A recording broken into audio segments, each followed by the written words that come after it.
halkan saaka waxaan isugu nimid salaadiinta iyo boqorada iyo culimaa awdiinka wiilka yar oo 22 jir ah oo isagoo 10 jir oo ku dhacay macaan 12 sanadood buu qabay macaanka 12 ka sanadood intii hore uu iska socday imika waxa istaagay labadii kaliyood baa fadhiistay indhihii buu beelay inaan hore oo ay walaalihiin waxa xanuunkaas macaankaas soo dhimatay iyadana labada kaliyood baa fadhiistay oo iyana waa dhimatay qoyskaasi waa qoys mushkilad ku habsatay ilaahay baana keenay waxaanu ka codsanaynaa dadka reer Somaliland ee muxsiniinta ama ummadda islaamka ah wixii islaam ah ilaahay garanaya inay wiilka yar u soo gargaaraan iyo qoyska dhibaataysan aabihii uu la rafaadsan yahay imika halka in gacanta laga dalooliyahay luqunta laga dalooliyay luqunta marka waxa laga yaabaa in haddii marka xitaa daloolkaas uu sii socdo ay function keento qoyskuna waa qoys daciif oo waxba haysanin marka ummadda reer Somaliland ummadda Soomaaliyeed ummadda muxsiniinta islaamka intaba waxaan soo sharaf iyo xushmad iyo karaamo iyo qadarin la uga codsanaynaa in sida ugu dhaqsaha badan qoyska loo soo gargaaro oo wiilka yar loo soo gargaaro waa ina yar oo noloshii ilaahay caafimaad ilaahay uma waayin ilaahayna caafimaad saraacan u bareynaa wana la isku keeneeyaa maalin boqof waana dhibaatada haysataa dadka muslimiinta la isku gargaaro kitaabka quraanka ayaa inagu waajibiyay islaamnimada ayna faraysa ehelnimada ayna faraysa qarannimada ayna faraysa in loo gargaaro wadadkii la yiraahdo loo gargaaro dhakhtar dibadeed oo Turkiga ama Hindiya adu dhakhtar dibadeed bunkaas u baahan yahay dalka gudihiisa waxba laga qaban karo markaas sidii dhakhtar dibadeed loo geyn lahaa falowgeed in la qabto markii dadka naarta jahannama saqara la ila galay la weydiiyo oo la ila maxaa ku mutaysateen saqara ina gashaan waxay yiraahdeen lamna kum min al-musallin ma naan ahaan jirin kuwa tukada ولم نكن نطعم المسكين مسكيننا وحما نان تري جيرين وما نان قودين جيرين سي aynu goodiga uga badbaadno aniguna aan goodiga uga badbaado wala yaxud ala ta'am al-miskiin ayaan wajigiina sharafta la isu soo hortaagay sababta aan isu soo hortaagayna waxa weeyaan ruuxa dhiban ee aniga hortay ay akhyaarta iyo maxaan ku ila waayeelka iyo salaadiintu ay ka hadleen waa ruux aad iyo aad u dhiban waa ruux kaliyaha ka jiran imikana kalihii waxay gaadheen ilaa iyo indhaha ayay weerareen sida arki doontaa ma aragteen ruuxaasi gurmad buu u baahan yahay gurmad islaamnimo ayuu u baahan yahay ilaahay maalka uu idiin dhiibay ee la inagu imtixaamayo ayaa ilaahay subxaanahu wa tacaala u baahiyey in ilaahay baahi bini aadmi aanu idin badin ayaanu hortiina u soo fadhiisanay walaalayaalka muslimiinta ah dhammaantiinba yar iyo weyn caalim iyo dadweynaba akhyaarta sharafta leh waxaan aad iyo aad uga codsanaynaa si naxariis leh in nafta aynu badbaadino waman axyaaha fakaannama axya nnaasa jamiican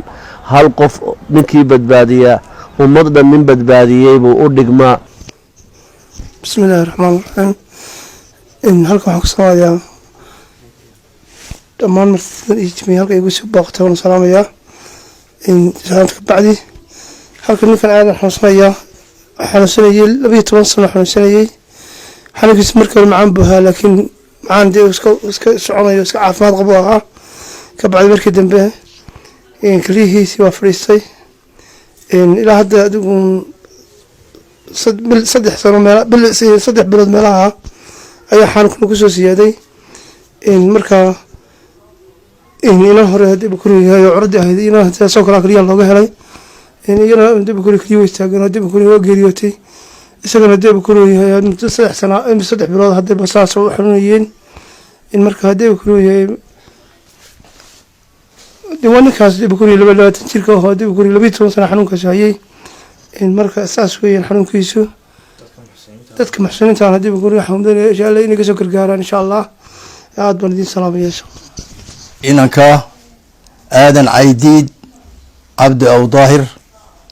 inaan kaasoo cisal shabaab 24 jira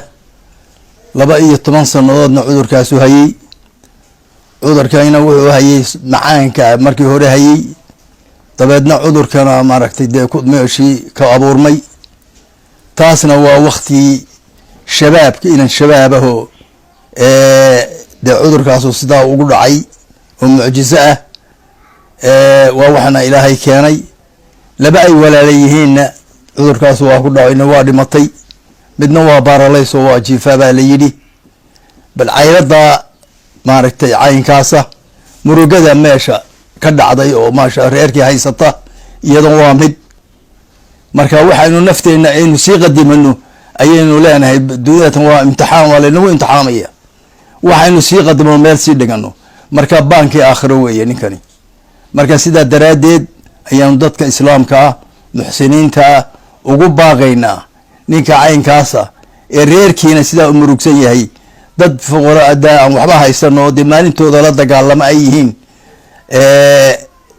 muxuu ahaa qarashkiina uu noqday 40 ilaa 50 kun oo dollar inaga ina horta ina dul yaal ninkaasu dee nin ilaahay waxaanu u baryaynaa ilaahayna waa u baryaynaa ummadda islaamka ah ee dee inanka arkaysaana dee waa waxa baankaas meel la sii dhiganaya in hor yaalle dee sidaasaan ugu baaqaynaa ummadda Soomaaliyeed ee afka Soomaaliya ku hadasha sida horeba loo sheegay Suudaan Nuulid baa dhameeyay waxaanu ka codsanaynaa dadka muxsiniinta ah wanaagsan ee caruurtoodu caafimaad qabto iyo inanka yar taageeraan oo soo caawiyaan inanka yar oo u baahan in kali loo saaro kalidiina waa loo hayaa in dhakhtar dabadeed la geeyo qof walibana uu jeebka gacanta geliyo walaalayaal waynaynu iskaalmaynaa waa inagu waajib maanta dee ninka xanuunkaas hayo ayaa arkaysaan waa inanka yar oo 22 jir wuxuu u baahan yahay wax gargaara reerkuna waa reerkaaska ergaaba ka yimid inta badan xanuunka badan hayay laba horena waa ka geeriyoodeen waa arin mucjiso walaalayaal ka kaco gacanta jeebka gacanta geliyo inaguna aan ugu horeyna dee waryaalahan anagana u horeynayna marka walaalayaal ha loo kaco dadkeena baahan xanuunka ku jirto wadanka dhan buu hayaa qof walbana waa dul taagay saas u yeediya marka walaalayaal waxaan ka codsanaynaa wala in ilaahay idin barakeeyo oo inta Soomaaliya ku hadasha iyo inta muslimiinta iyo inta muxsiniintaaba inay ilmaha yar soo gargaaraan iyo reerka dhiban inankaas sida uu sheegay aabihii warbixinta uu siiyay 12 sano ayuu xanuunsanayay 12 sano caruurta kale oo dhanina way ka wada xanuunsanaysaa laba way dhimatay imika mid waa baaralays oo uu jiifaa inana hore u dhimatay inankanina waa kaasoo kaliyu u baahan yahay labada kaliyoodba way fadhiisteen in dibad loo qaado ayuu u baahan yahay waana reer dan yar oo aan haysan wax adduuna